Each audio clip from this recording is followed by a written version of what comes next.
I'd say to them is research politics, follow politics, read about politics, learn about politics. I wouldn't say vote. I'd just say learn about politics. Exactly. And you've hit the nail on the head there because, all those years I didn't vote, I didn't care about politics. I was in my mid-20s. Like, I'm not even going to say lads, most people in their mid-20s, or certainly back then, I mean, Christ, you're Satan if you don't follow politics now. But, politics is the last thing on a mid-20-year-old's mind. I was worrying about looking for somewhere to live. Where am I going to get my next meal? Politics is the last thing. Like, who cares? At the end of the day. And also, it really riles me up when I see movie stars, celebrities in general, bombarding social media. You have to vote for this person.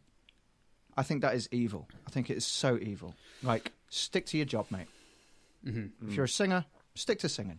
If you're an actor, stick to acting. Yeah. Because all you're doing now, you could have someone who's like me, who's never voted and knows nothing about politics, but they go, oh, but I really like Cardi B. She's telling me to vote for Joe Biden. Yeah. And then all of a sudden, you've got 80 million votes for Joe Biden. Well, did they all come from political people, or was a lot of it just because Cardi B and, people like that saying don't vote for Trump? And, same over here. Yeah. Yeah, definitely. Totally. I think there was a term that I saw on a few people, sort of political sort of commentators, saying low information voters, which I think is a really good way of describing a lot of people that will be swayed by someone like Cardi B or Taylor Swift or whoever it is, one way or the other. And that's the problem is when, especially like going back to what Adam says, like when you're forcing people to vote, all you're doing is you're increasing the amount of low information voters there are out there that are just going to make rash decisions on stuff, or last minute decisions, or a decision that they don't really care about. Mm-hmm. And when you do that, you're just getting a much easily swayed population. You want more people to be voting, you want them to be engaged in it. No matter what they go for, at least they have a decision. They made the decision themselves. No one's made it for them. And that's the most important thing for me, at least. So yeah, I agree 100%. What these celebrities should be doing, if anything, I mean, I prefer they didn't say anything at all, but if they did, if they were if they had to, they should sort of they should share things that encourage thinking about politics, or like share debates, or share, not even newspaper articles, because they're always written from one side or the other. Encourage people to subscribe to a newspaper, or to, ideally, more than one newspaper, to get different points of view and that sort of thing. They shouldn't just say, this is the result, you do this, right? And it's the same on both sides. So whether it's Taylor Swift or Kid Rock saying, vote for Biden or vote for Trump, like, it doesn't matter which side. Like you're saying, there's just going to be this whole load of people who don't really know anything about anything and just vote for somebody because Kid Rock or Taylor Swift tell them to do it. But if Taylor Swift said, listen, why don't all my followers get a subscription to the New York Post or, Washington, whatever it is, and just learn about politics. That is far more beneficial for a generation than saying just vote for Biden, because then you're expanding people's minds. Like, they actually want to know, they actually want to research, as opposed to just being sheep. Yeah, big time. I mean, we always say we need to get somebody on this program that disagrees with us, and we've not succeeded. Yeah. I think they might. No, don't be sorry, mate. Don't be sorry. I can say Trump's a racist, fascist, Nazi if you want, but I don't think we'll get anywhere. Okay, cool. So we're on to our second drink of the night, and Pete, as you're the guest, you get the honours of telling us what delightful beverage you've just whipped up for yourself. Well, we had to upgrade, didn't we? I mean, it was shambles. I'm sorry. I can only apologise again, gents. So, I'm double parked. So, okay. Whoa.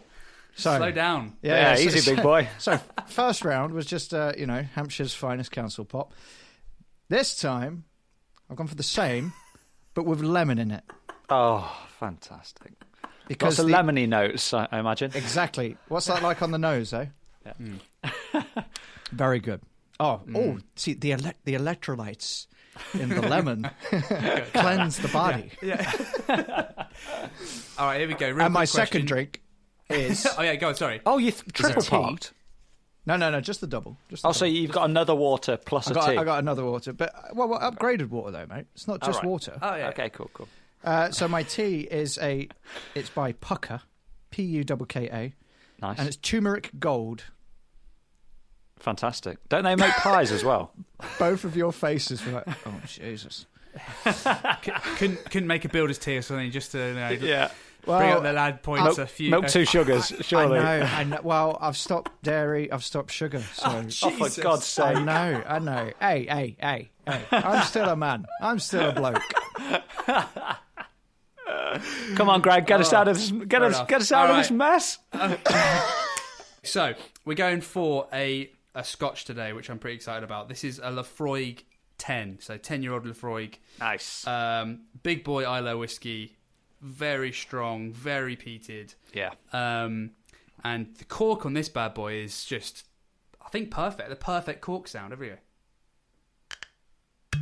Oh, yeah. I don't know. Nice. It's a tight one. Sounding empty though. Boom. Yeah. It's Oh, very yeah. deep. I've been working my way through. So, anyone who's told their family that they like whiskey will know this. That at Christmas, birthday, anything like that, it's like a home run for the family because they just all buy you bottles of Scotch. And that's amazing. I'm not going to complain about that. It's better than socks. Yeah. So overnight on Christmas Day, I refilled my whiskey cabinet, which is fantastic. So this is one of them. Now this one is literally like a campfire in a glass, and it's just, if you're wanting to really push the end of the, sort of push the envelope with your peated whiskey, this is the one to go for. I'd say Lafroig, maybe Kalila, but this is definitely a good one. It's not crazy bunny either. And just on the nose, it is just this sort of malty, sweet campfire, if that makes any sense to anyone. And I can't recommend it enough. It's pretty strong, and it does do well with a bit of water in there. But yeah, so that's what I'm drinking today, and I'm very excited about it. I'm almost done as well, which is a shame. But mate, I'd love one with you. Yeah. One day, mate, maybe. Yeah. I wonder if they've got any Infernos when we go on that night out. I would like a single Lafroig 10, please, barkeep. Yeah, I've only got bells. I've only got bells, mate. Yeah. It's more like bells only, like screaming in your ear. Bells or Jack Daniels. Yeah, if you're lucky. Mate, I love a Lafroig 10. It's fantastic. It's like it's quite old school as well, isn't it? It's like nice and strong. I always get like that sort of smoky marshmallow thing going on because the tiny bit of sweetness from the whiskey, it just reminds me of that, the marshmallows that you might be toasting on the fire as well. I always get that sort of vibe, as well as like a massive gut punch of strength from that. It's very strong, yeah. Yeah, I love it. What you on tonight, mate? I've gone for something a little bit different. Well, it's still a Scotch whiskey, but in terms of flavour profile, it's almost the exact opposite. I've got a Loch Lomond 10. Loch Lomond 10 years. And it even says fruit and vanilla on the bottle. So that's how much fruit and vanilla they're touting in this Scotch. Yeah, it's a beauty. Let's have a listen to this pop.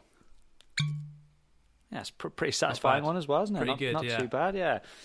It's quite a rich colour. I mean, I'd like to hope there wasn't any colourant in it because it's a single malt and it wasn't dirt cheap. So I hope it's not colourant, but it does look quite dark. Mm-hmm. But it's got that sort of obviously Loch Lomond's a lowlands whiskey, but it's got that sort of Speyside easygoing nature to it, like quite sweet, quite caramelly, and of course the fruit and vanilla that they're sort of touting on the front of this bottle. It's almost like Christmas cakey, bit of sort of. So you reckon it's a sherry cask vibe, or maybe a mixture of both, or? At a guess, I'd say sherry. Yeah, I wonder if it says. Oh, quick, read quick. Oh, okay. Matured in 3 types of cask: bourbon, refill, and recharred. Okay. So no sherry then, I guess. Interesting. Yeah, but so Bourbon. is that 3 casks? A bourbon cask, a refill cask, maybe it could... Oh, I guess they did a refill, a second filling of a bourbon cask is the refill, and then a recharge would be maybe a third filling, but they've recharged the barrel. Right, okay, but still the same cask, right. But the same type of cask, yeah. So it's all bourbon-based. That's what that sounds like to me. Yeah, okay, cool. Interesting. I mean, how they've described it, they said creamy caramel, vanilla fudge, green apple and pear. Thinking about that now, yeah, there is a little bit of brightness on the top. And gentle cinnamon spice. Not really got much cinnamon, but and they even say peat smoke on the finish, but I would argue with that. I'm not getting much smoke, but I mean, I'm a bit like you. I like a strong smoky whiskey, so maybe they're just trying to fill the word count on the back of this bottle. One trick that a distiller told me during a tour is that if there is like a lightly peated whiskey, to try and get that out is if you take a mouthful, swallow it, don't breathe throughout this whole process, and then sort of hold it in your mouth for like 5 seconds, and then sort of breathe out, and that. On that outward breath, it can sometimes bring the peat out of a whiskey a little bit more than would normally do. Okay, so it's a little bit. Just repeat that for me, and I'll do it live on air. So we do it live. So take a mouthful, swallow it. So take a breath, mouthful, swallow it, hold it for 5 seconds, and then breathe out, and then really sort of listen and sort of focus on that outward breath.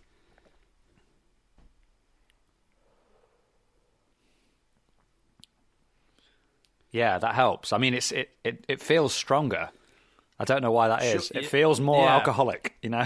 Right, okay, cool. Doing that. Yeah, I guess it just brings up some of the flavours a bit more, but if it's a really small amount of peat, then it's going to be tricky. Yeah. Nice. That's good. We've gone for 2 strong scotches at the start of the year. I like it. Off to a bang. Yeah. Off to a bang. Nice. So, obviously, we've been stuck inside this whole time. It feels like months now. Well, we've obviously been watching a lot of TV, like I'm sure most blokes have. I finally got round to watching the film Parasite. Anybody else seen it? No. Yes, I did. Actually, funnily enough, me and the missus saw it. Odeon sometimes do these sort of like blind viewings. They ask you to like fill out forms after you watch it rather. And it's generally leading up to Oscar season. They put all the Oscar films out basically and get reviews on it. Oh, right. From people, but they don't tell you what the film is until you sit down and watch it rather. And me and the missus watched Parasite before it won the Oscar. And, sweet. Yeah, it was good. Would you have given it an Oscar? God, I can't remember what it was against. It was very good. I did enjoy it, especially for a film with subtitles, which I'm not a subtitle guy. I can't be bothered with it. You're not. I love it, man. It's great. Yeah, it's foreign, Korean, I think. I think it's Korean. Is it? No, it's not, is it? Yeah, South Korean. Yeah. Oh, it is? Okay, cool. Got it. All right. That was the other one. North Korean. No. Oh, yeah. No, it's definitely South Korean. Mate, I loved it. I mean, I'm a thriller, sort of, anything with murders and thrillers and that sort of thing in it. Like, sign me up. I love that sort of thing. I think it's because I'm quite a chilled guy in my everyday life. I'm very sort of, play it by the rules, nice chilled dude. Like, in my spare time, I'll watch some horrific thriller films like that are just... I'm telling you. Sure. There's a serial killer in there, mate. Yeah, deep down. only in my film appreciation, though, not in real life, of course. Dexter. I could. Oh, no way. I'd be too scared. I'd be too scared to even... I'd hand myself in immediately. Oh, God. So, yeah, what did you think? I thought it was great. I mean, I'm not going to spoil anything for anyone, but I thought it was quick-paced, and I thought there were lots of, like, heart-stopping moments. I thought the cinematography was great. I thought the acting was terrific. I thought it sort of shone a light on how wealthy people treat other people.